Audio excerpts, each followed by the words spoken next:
بسم اللہ الرحمن الرحیم۔ حضرت عبدالمطلب آپ کو ہمیشہ ساتھ رکھتے۔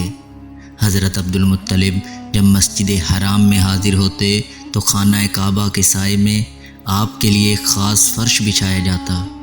کسی کی مجال نہ تھی کہ اس پر قدم رکھ سکے، حتیٰ کہ عبدالمطلب کی اولاد بھی اس فرش کے ارد گرد حاشیہ اور کنارے پر بیٹھتی تھی، مگر جب آپ صلی اللہ علیہ وسلم آتے تو بے تکلف مسند پر بیٹھ جاتے۔ آپ کے چچا آپ کو مسند سے ہٹانا چاہتے، مگر عبدالمطلب کمال شفقت سے یہ فرماتے کہ میرے اس بیٹے کو چھوڑ دو، خدا کی قسم اس کی شان ہی نرالی ہوگی۔ پھر بلا کر اپنے قریب بٹھاتے اور آپ کو دیکھتے اور مسرور ہوتے۔ مستدرک حاکم میں قندیر بن سعید اپنے باپ سے روایت کرتا ہے کہ میں زمانے جاہلیت میں اسلام سے پہلے حج کے لیے مکہ حاضر ہوا، دیکھا کہ ایک شخص طواف میں مصروف ہے اور دعا کر رہا تھا۔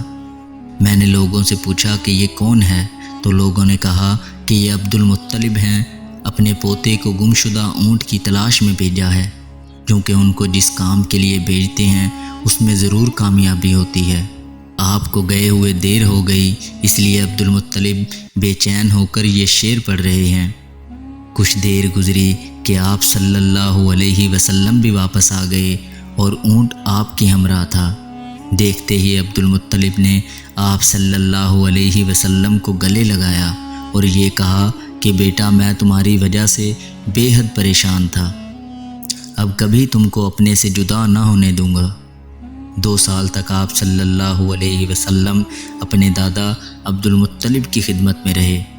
جب آپ صلی اللہ علیہ وسلم کی عمر شریف 8 سال کو پہنچی تو عبدالمطلب بھی اس دنیا سے رخصت ہو گئے۔ حضرت عبدالمطلب کی وفات میں اختلاف ہے کہ 82 یا 85 یا 110 یا 120 سال کی عمر میں انتقال ہوا اور حجون میں مدفون ہوئے۔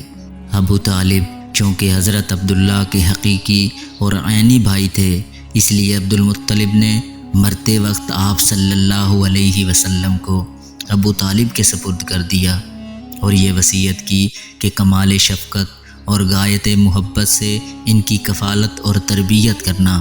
عبدالمطلب کی وفات کے بعد آپ صلی اللہ علیہ وسلم اپنے چچا کی آغوش تربیت میں آ گئے۔ حضرت ابو طالب نے آپ کو اپنی اولاد سے بھی زیادہ عزیز رکھا اور اس شفقت اور محبت سے مرتے دم تک آپ صلی اللہ علیہ وسلم کی تربیت کی اور اس کا پورا حق ادا کر دیا۔ ایک بار مکہ میں قحط پڑا تو لوگوں نے ابو طالب سے درخواست کی کہ آپ بارش کے لیے دعا کریں۔ ابو طالب ایک مجمع کے ساتھ نبی کریم صلی اللہ علیہ وسلم کو لے کر حرم میں حاضر ہوئے اور آپ کی پشت کو خانہ کعبہ سے لگا دیا۔ آپ نے بطور تضرع اور التجا انگشت شہادت سے آسمان کی طرف اشارہ فرمایا۔ بادل کا کہیں نام و نشان نہ تھا، اشارہ کرتے ہی ہر طرف سے بادل امنڈ آئے اور اس قدر بارش ہوئی کہ تمام ندی نالے بہنے لگے۔ ابو موسیٰ اشعری سے مروی ہے کہ ایک بار ابو طالب مشائخ قریش کے ساتھ شام کی طرف گئے۔ شام میں جس جگہ جا کر اترے وہاں ایک راہب رہتا تھا۔ اس سے پہلے بھی بارہا اس راہب پر گزر ہوتا تھا، مگر وہ کبھی ملتفت نہ ہوتا تھا۔ اس مرتبہ قریش کا کاروان تجارت جب وہاں جا کر اترا تو راہب خلاف معمول اپنی صومعہ سے نکل کر ان میں آیا اور ایک ایک کو دیکھنے لگا، یہاں تک کہ حضور اکرم صلی اللہ علیہ وسلم کا ہاتھ پکڑ لیا اور کہنے لگا یہی ہے سردار جہانوں کا، جس کو پروردگار عالم اپنی رحمت بنا کر بھیجے گا۔ سرداران قریش نے اس راہب سے کہا کہ آپ کو یہ کیسے معلوم ہوا؟ راہب نے کہا جس وقت آپ سب گھاٹی سے نکلے تو کوئی شجر اور حجر ایسا باقی نہ رہا جس نے سجدہ نہ کیا ہو، اور شجر اور حجر نبی ہی کے لیے سجدہ کرتے ہیں، اور اس کے علاوہ میں آپ صلی اللہ علیہ وسلم کو مہر نبوت سے پہچانتا ہوں، جو سیب کے مشابہ آپ صلی اللہ علیہ وسلم کے شانہ کے نیچے واقع ہے۔ راہب یہ کہہ کر واپس ہو گیا اور فقط ایک آپ کی وجہ سے تمام قافلے کے لیے کھانا تیار کروایا۔ کھانے کے وقت آپ صلی اللہ علیہ وسلم حاضر نہ تھے تو راہب نے دریافت کیا کہ آپ کہاں ہیں؟ معلوم ہوا کہ آپ اونٹ چرانے گئے ہوئے ہیں۔ آدمی بھیج کر آپ صلی اللہ علیہ وسلم کو بلوایا۔ جس وقت آپ صلی اللہ علیہ وسلم تشریف لائے تو ایک ابر آپ صلی اللہ علیہ وسلم پر سایہ کیے ہوئے تھا۔ جب آپ اپنی قوم کے قریب پہنچے تو دیکھا کہ لوگ آپ سے پہلے درخت کے سایہ میں جگہ لے چکے ہیں، اب کوئی جگہ سائے کے لیے باقی نہ رہی، تو آپ صلی اللہ علیہ وسلم ایک جانب ہو کر بیٹھ گئے۔ بیٹھتے ہی درخت کا سایہ آپ صلی اللہ علیہ وسلم کی طرف جھک گیا۔ راہب نے کہا کہ درخت کے سایہ کو دیکھو کہ کس طرح آپ کی طرف مائل ہے، اور کھڑے ہو کر لوگوں کو قسمیں دینے لگا اور یہ کہا کہ آپ لوگ ان کو روم نہ لے جائیں، رومی اگر ان کو دیکھ لیں گے تو آپ صلی اللہ علیہ وسلم کی صفات اور علامات سے آپ کو پہچان کر قتل کر دیں گے۔ اسی دوران میں اچانک اور یکایک جو راہب کی نظر پڑی تو دیکھا کہ روم کے 7 آدمی کسی تلاش میں اسی طرف آ رہے ہیں۔ راہب نے پوچھا تم کس کے لیے نکلے ہو؟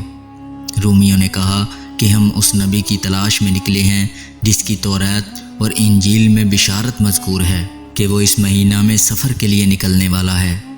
ہر طرف ہم نے اپنے آدمی بھیجے ہیں۔ راہب نے کہا اچھا تو یہ بتاؤ کہ جس شے کا اللہ ذوالجلال نے ارادہ فرما لیا ہو کیا اس کو کوئی روک سکتا ہے؟ رومیوں نے کہا نہیں۔ اس کے بعد رومیوں نے بحیرہ راہب سے عہد کیا کہ ہم اب اس نبی کے در پہ نہ ہوں گے، اور یہ 7 آدمی وہیں بحیرہ راہب کے پاس رہ پڑے، کیونکہ جس مقصد کے لیے نکلے تھے وہ خیال ہی بدل گیا، اس لیے اب واپسی کو خلاف مصلحت سمجھ کر بحیرہ راہب کے پاس ٹھہر گئے۔ راہب نے پھر قریش کے قافلے کو قسم دے کر یہ دریافت کیا کہ تم میں سے اس کا ولی کون ہے؟ لوگوں نے ابو طالب کی طرف اشارہ کیا۔ راہب نے ابو طالب سے کہا کہ آپ ان کو ضرور واپس بھیج دیں۔